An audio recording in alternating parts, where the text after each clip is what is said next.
This is a follow-on from my video about close passes and what I do about them.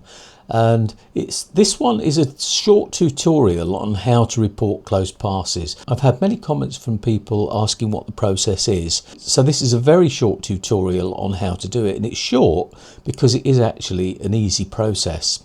So the first thing you need to do is find the National Dashcam Safety Portal. So if in your search engine you just put next base map, this should bring up the National Dashcam Safety Portal. So you click on that, open that up, and you're going to see a map. So when you enlarge that, you'll see that we have England and Wales covered here. Scotland isn't covered, Northern Ireland isn't covered on this.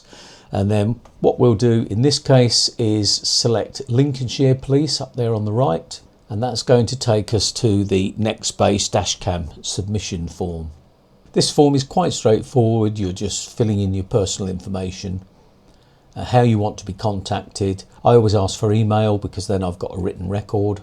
And there's a box here at the bottom relating to any holidays upcoming, and that's because if you have to go to court, they want to know when you'll not be available. And for the record, I stopped counting close passes when I got to 30, probably up to 40 or 50 by now, and I've never once been required to go to court. And then we get into the incident details. So as you can see here, they're saying, in your own words, briefly describe what happened. All you need to say here is close pass, because the video speaks for itself. You might want to say it was a close pass in the face of oncoming traffic. And here's another one I regularly use, which is close pass close to a blind bend. What I wanted to know here is the location of the incident. And one I've just reported, I'd said A607 at Belton.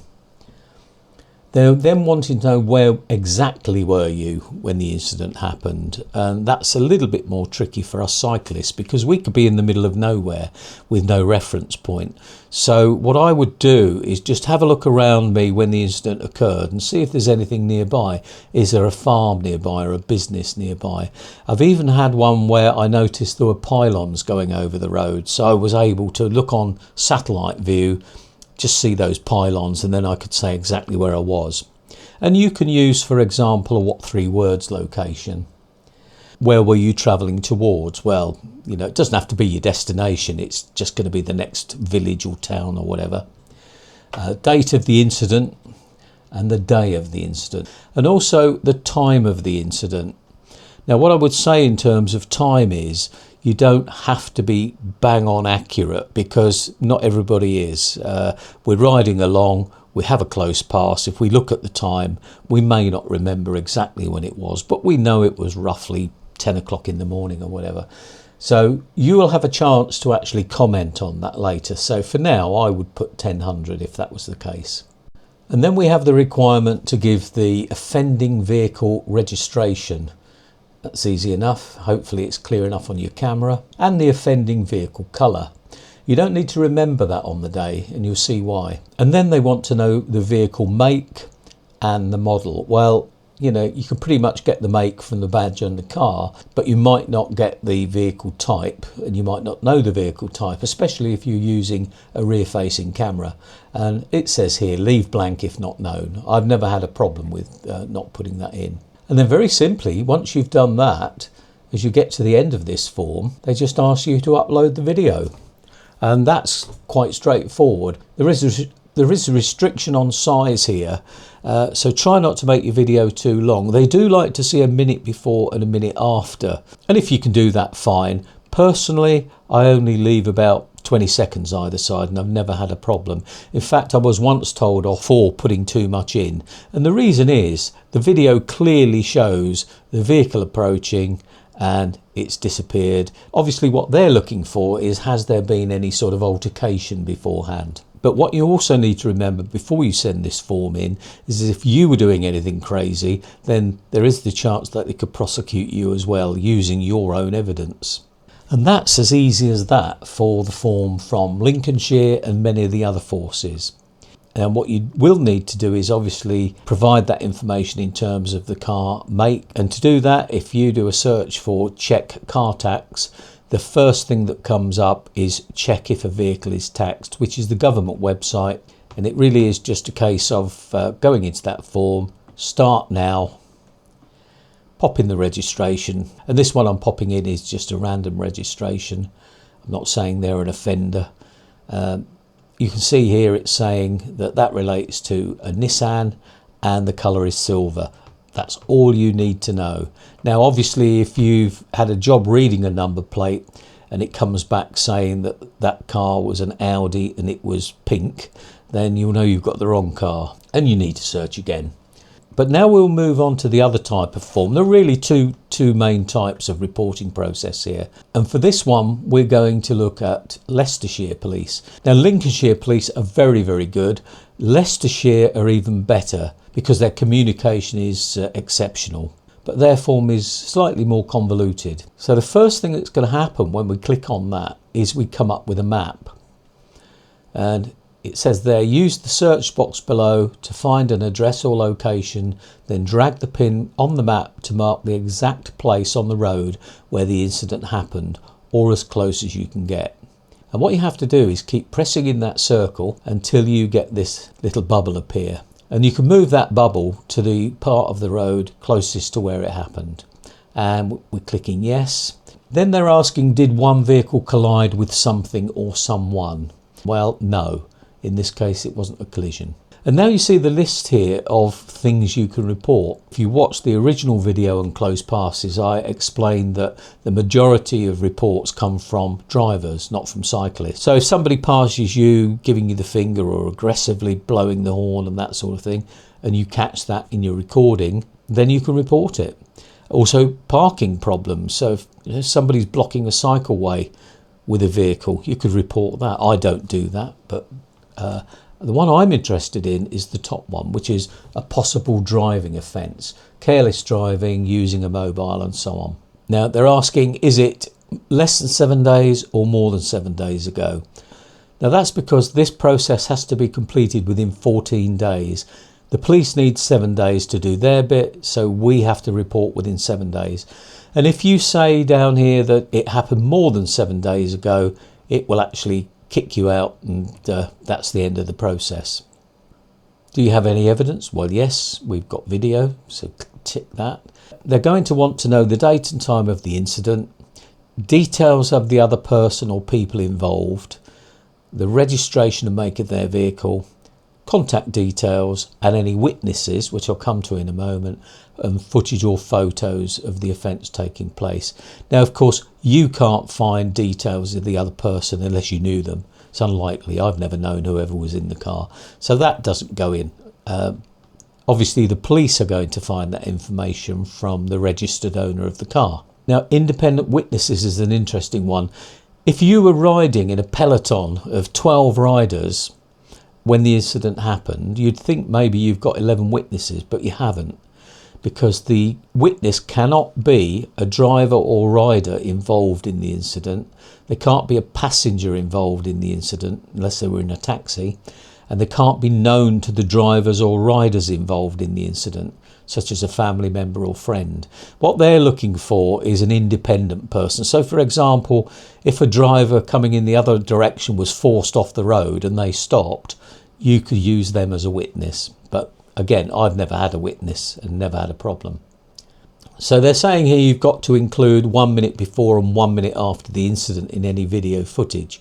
And that's because the court needs to see that.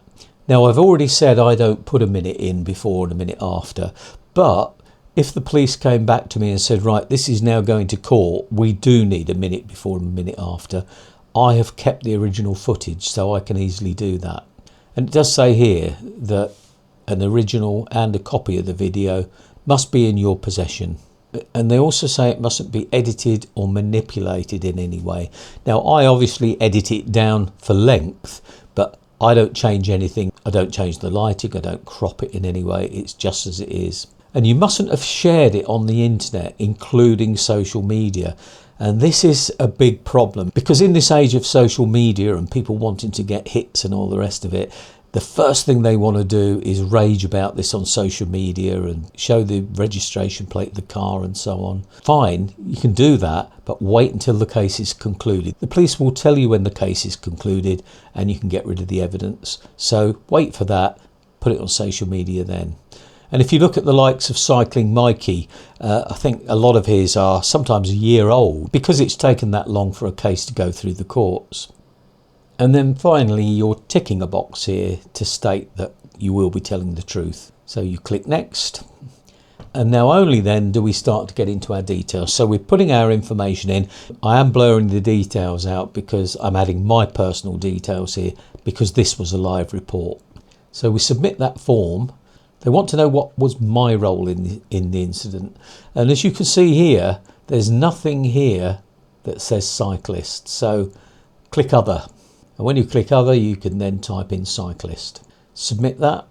And then other people involved. Well, the other person involved was a driver, and their vehicle details, well, it was a car. And then they want to know, do you know the registration number? Yes, we do. What was it? So I input that. Now they want to know the make, which we got from the Czech car tax site. Now, interestingly here, they want to know model. Now that site doesn't tell you the model, and I'm not that good on models of car. So all I do in that case is put Audi back in. It's as far as I know. They then want to know the colour, and that was on the government site. Any identifiable features, that would be if, for example, it was a van with a company name on the side. Do you know their details? No. And are there any physical characteristics that might help us to confirm their identity? And I ignore that. So we submit that. Now they want to know the incident details. So the day, the month, the year, the time. And it says on here, look, if you're unsure about the date or time, please give a few more details. E.g. 8 a.m. to 12 p.m. or late afternoon or before 9 a.m. But again, if you've got a decent safety camera on your bike, it will have a correct time on it. I have had situations with the front camera where I haven't got the time set up properly. All I will detail on there is the timestamp on the video is out by an hour. The actual time was, and I'll tell them what the time was. And there's never been a problem. And then they want to know the incident location. Now we already did that in the beginning, and there's that little bubble that we put in initially. And then we have to describe the incident. Please describe in your own words exactly where the incident occurred. Be as precise as possible. So I've put approaching the first right turn to Bottisford when heading west toward Nottingham. Then we have incident description. In this case, close pass in the face of oncoming traffic. That's all you need to put. Click next. Do you believe the other person or people involved did something which may have contributed to the incident? Well, yes, they did. Do you have photo or video evidence of the incident taking place? Yes, we do. And then they're detailing the information they want. And they do say keep the original unedited evidence for 12 months. And again, they're reminding us not to share it on social media. You said you have photos or footage of the incident taking place. Please tell us more below. So I just add here video footage from rear camera. And then please describe what can be seen in your video or photo evidence. Well, the close pass. As easy as that. Then we've got witnesses. They tell us who the witnesses can be, which we've already covered. Did you do any of the following before you used the website today? Called 101, visited the police station, spoke to an officer in person, or none of the above. This is the first time I'm contacting you, which is what we'll tick. And if you hadn't been able to use the website, do you think you would have called 101, gone to a police station, wouldn't have done anything? And I always tick wouldn't have done anything. And the reason is I probably wouldn't have gone into a police station, called 101. And I believe they want this data to prove that this system works. And we are reporting incidents that wouldn't have been reported otherwise. And then what they'll do here, they'll give you a summary of your statement. Click next. Are you willing to go to court? Yes. And then you type your name in the signature box. That's an electronic signature. So now what you'll see is you have a reference number. And then below that it says what happens next. And basically what they're going to do is read that report and decide if they're going to act on it. Now clearly, if you're saying it's a close pass and you have video evidence, they are going to act on it. They're certainly going to look at your evidence. And what they'll do is send you an email or a text with a link for you to send your video. And I usually find that Leicestershire Police, for example, who use this version, they're usually back to me a couple of days later asking for the video, so that's very good.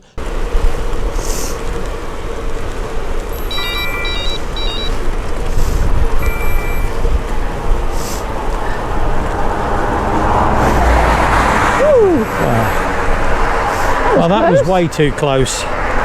I hope that was useful. That's just a quick summary of how it works. And if you have any specific queries on this, by all means, ask the question below and I'll try to answer it. But what I would like to know is, do you report close passes? Do you use these forms? Are there any forms that I've not covered here? If so, let me know which police force it is. And what's your experience of your local police force? Do they take notice or are you ignored? So thanks for watching. If you did find this useful, as always, I would really appreciate a like. And if you haven't previously subscribed, then please consider doing so. It is free. So thanks a lot and hope to see you next time.